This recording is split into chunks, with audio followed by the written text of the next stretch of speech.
Proverbs 16, verse 9.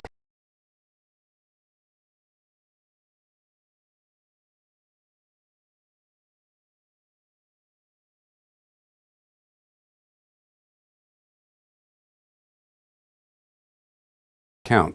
God actually has not planned everything out.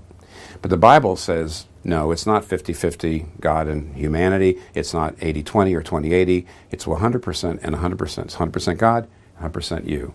Take a look at Pharaoh. He hardened his heart, and yet the Bible says God hardened his heart. Which was it? It was both. Look at Acts 27.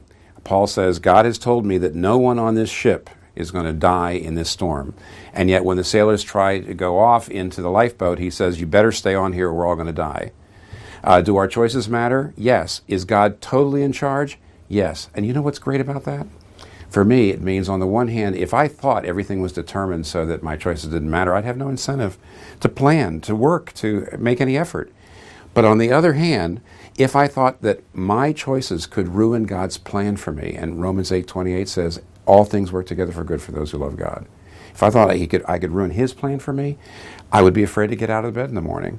But this wonderful paradox by which Jesus Christ himself died, because he died by the foreordination of God, and yet he died because people crucified him and they were responsible for it. Jesus died and saved us through this paradox. Now I can live through this paradox, which is what I do counts, and yet God is working all things for my good and his glory. I can rest in that and yet still have every incentive to do everything with every fiber of my being for his glory.